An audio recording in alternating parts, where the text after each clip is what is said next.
I'll go into some terminology now, okay? So, this one's a little weird. It might be problematic. I don't know. I don't know where it came from. My guess was that there was a guy named Gimpy Fish in Super Smash Bros. Melee who mained Bowser, and I actually met him once.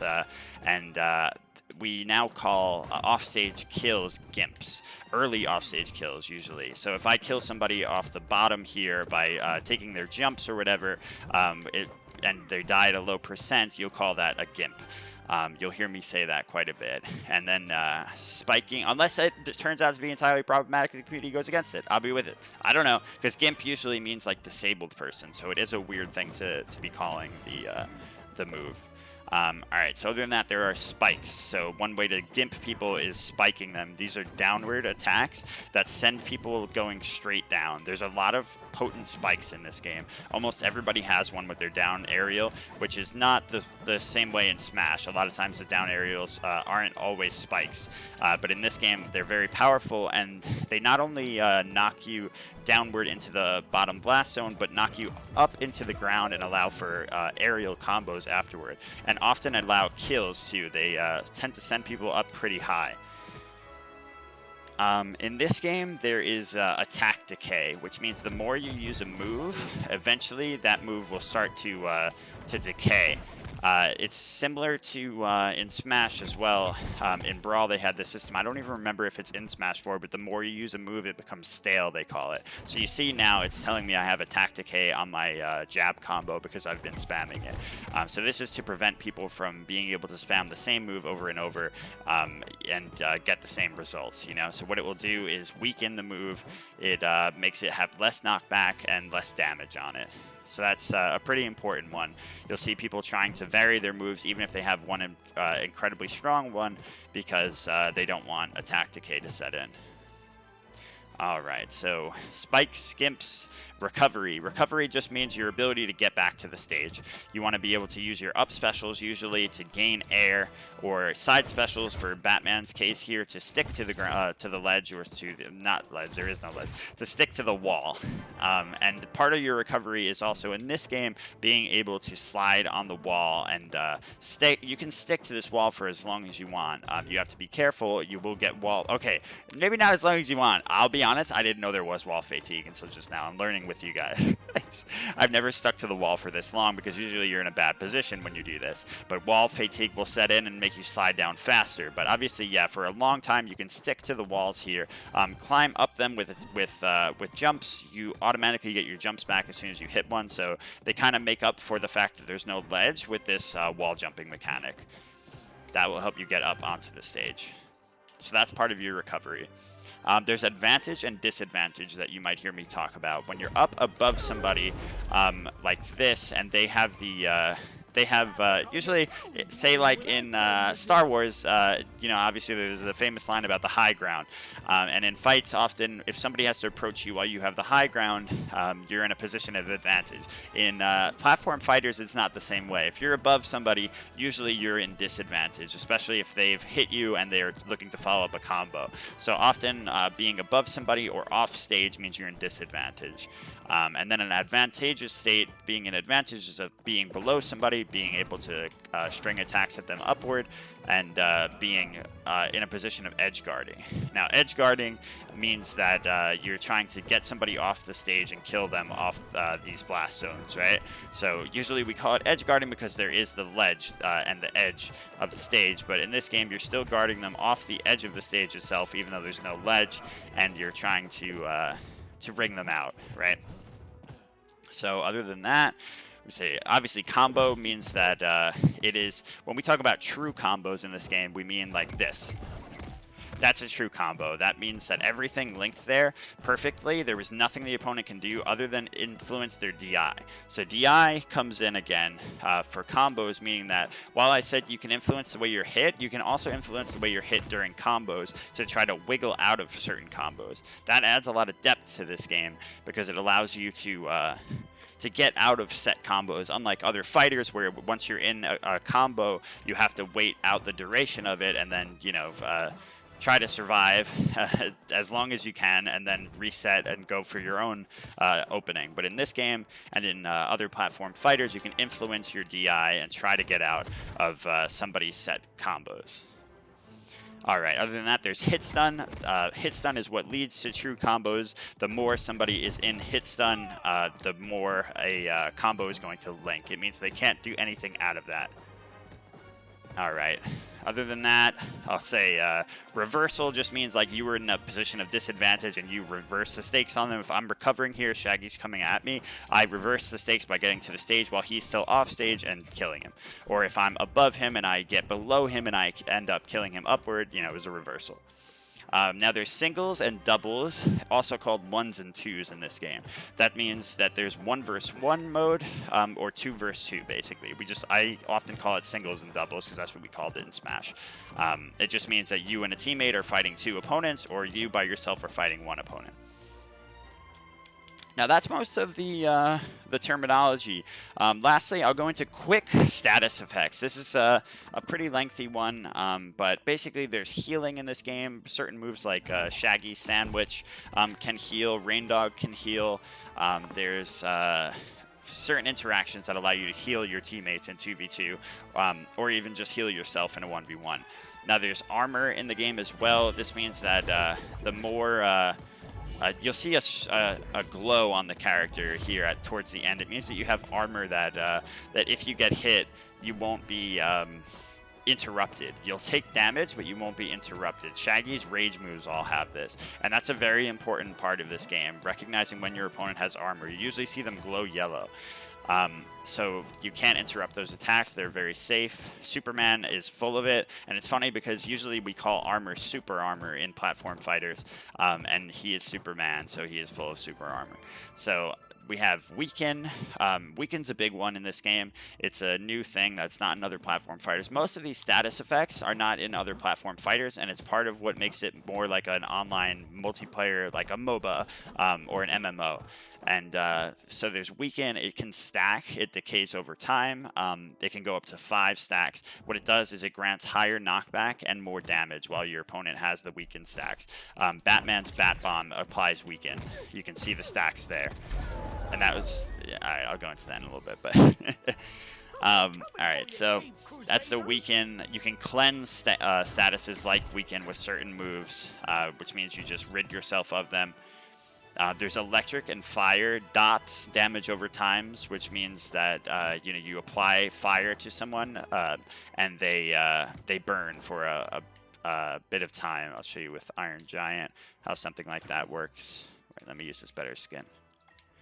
The original, the Classico. So I applied a dot to him there. You can see he's on fire now, and he's slowly gaining percent. Then there's electric moves too that do the same kind of thing. Apply electricity to them over time, they take damage. Then there's shielding. Wonder Woman has moves that shield altogether. This is different from super armor because it allows you to gain complete immunity from knockback and damage. It doesn't last forever though. It has a short duration. There's also slows in the game. I'll go back to Batman to show you. Batman can use this move that puts up a smoke screen and it slows the opponent while they're in it. There are different moves that can slow opponents. What it does is obviously just slow their movement speed. Then there are stuns. Characters like Arya have stuns that will just lock somebody in a stun for a little while, as you can see here. He's stunned, I can do anything to him while he's in that. Alright. And then there's Rage. Now, Shaggy, I can show you best because he gains his own Rage by powering up. Once he is glowing with fire like this, it means he has Rage. The next attack will have super armor on it. For him, Rage doesn't always do this for everyone, so actually maybe not the best way to show you, but usually what Rage does will enhance the next attack, make it more powerful, and will make it apply Weaken. Shaggy's Rage applies max stacks of Weaken, whereas usually people only apply 1. Alright. Now, that's about it for the explanation of the game. I know it was a little lengthy. Thank you for bearing with me through all of it. And if you're new here, I hope that you've learned a little bit. If there's anything I didn't cover, make sure to tell me in the comments. But now I'm going to tell you what I think is special about Multiversus, the reason that I'm playing this. So one of the biggest things is character design. Obviously, Shaggy here is a great example. He starts with a sandwich, the Shaggy special, loves his meat, can throw it, but can also, they incorporated even like memes into some of the characters' moveset. Shaggy has an Ultra Instinct mode here, right? Where he can glow, become Super Saiyan basically, or Ultra Instinct, like Dragon Ball Z, and powers up. He otherwise doesn't have the most unique moveset though compared to what his character does. There's only so much you can do with someone like Shaggy, I'd say, but a very good example would be Iron Giant. This is what reminds me of Smite most about this game, actually, and I admire very much. There's a lot of references. Like, Smite is all about bringing about true depictions of gods, right? Using the mythology and the lore in order to depict accurate portrayals of these characters, right? And they did this in spades with Multiversus. Almost all of Iron Giant's moves are direct references to his movie. You can see the little mechanical flower that he plants. He can also eat these. His up special is he picks up a car and smashes it. His down special is the dunk that he does into the pool. His side special, he pounds the car and then he can sit on it the same way that he did it in the movie. And then his up special is the Superman pose that he does as he goes up into the sky. There's just a lot of intricate detail here, and even the taunts, awesome. And for most of these characters, they got the original voice actors and everything. They got Maisie Williams for Arya.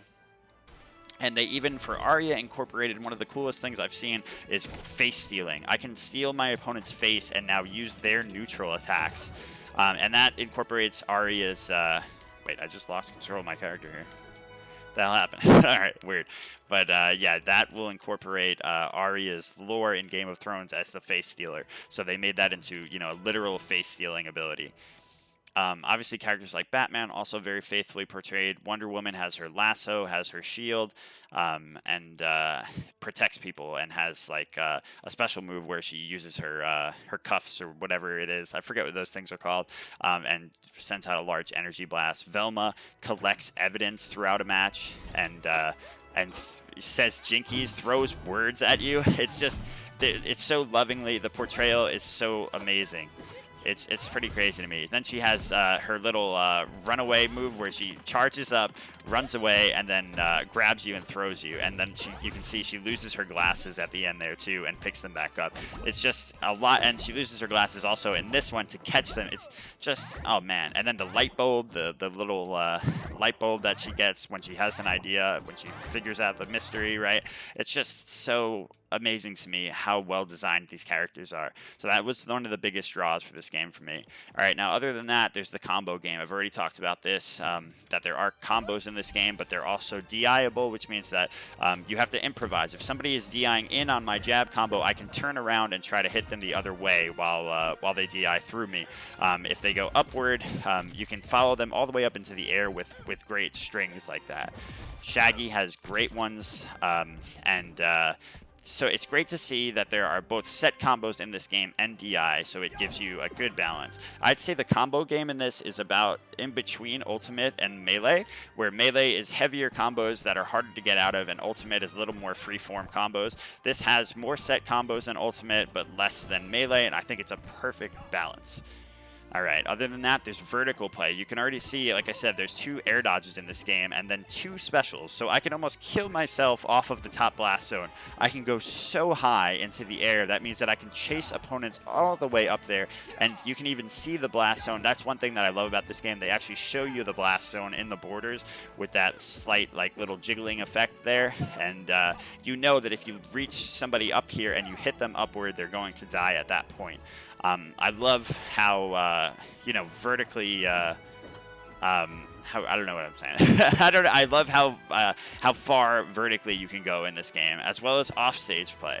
Offstage play, you can go down very far because of the amount of air dodges and jumps and specials that you can use. You can camp somebody off the stage like this. You can just it's so amazing how the depth of offstage play.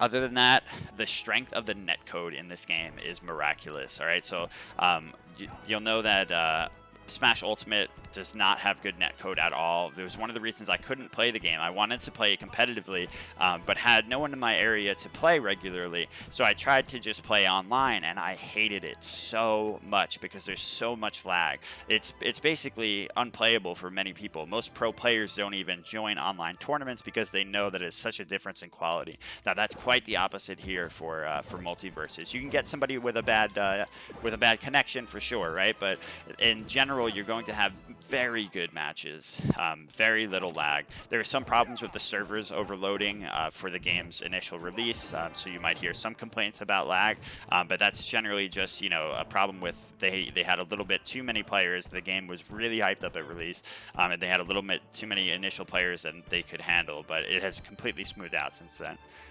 Alright, so other than that, I'd say the skill ceiling. Skill ceiling is so high in this game. If you watch pro players like Mirror Man, Void, and Cat, they are so proficient at this game already after just playing for, you know, a few weeks.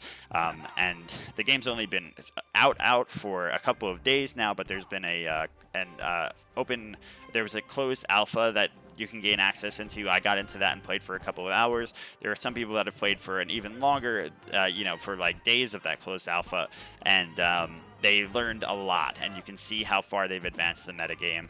There's a lot that goes into combo potential, as well as see, there's things like this that people have been showing me recently. Now that is DIable, it's not a set combo, but like I said, that is the beauty of it, in my opinion. So skill ceiling is great, and then of course there is ranked in this game, which is a great factor that Ultimate also doesn't have, and even Smash Bros. Melee doesn't really have right now. They're still working on that for the Slippy online emulator. Now you can go into play 1v1, you can go into teams, you can do free-for-all for normals, and then there will be ranked starting, I think, August 5th or 9th. They're going to roll it out when the first season starts. But for now, there's even ranked for your average play. This I don't love right now because I'm just trying to play like a bunch of different characters and get good with them and understand the game. So my rank isn't as high as I'd like it to be, you know, but still 1,800 while playing like a bunch of Iron Giant and like Batman and stuff that I haven't really played as much. It's pretty cool. So I love that there is a good MMR system. You can actually see your own MMR if you go into see the leaderboards. You can see the top teams as well as the top 1v1 players. This has been changing so much every day because it's been so competitive. Mad Jew is now #1. It was Mirror Man, but like I said, the thing is, this isn't the most accurate portrayal because a lot of people, especially streamers, are playing different characters, and that hurts your MMR because there's an overall MMR, not an MMR for like each character. But then one cool thing is that there is also character ranks, so you can go into your collection. I can see my Shaggy is ranked 272 in 1v1 right now. He went down since last night. I was like at 150. I guess people have been grinding. But yeah, it's very cool that you can see that. And yeah, that's about it. Lastly, I'd like to say that Multiversus is a free-to-play game. That's, you know, one of the biggest draws to it, why so many people are trying it out. It's on PC, on Xbox, and PS5. PS5 controller for this game, by the way, hurt my hands so much that I thought I had to quit streaming. I thought that I was done, that I had to stop playing the game altogether. I switched to the Switch Pro controller, and it has been a godsend. It's been such a step up.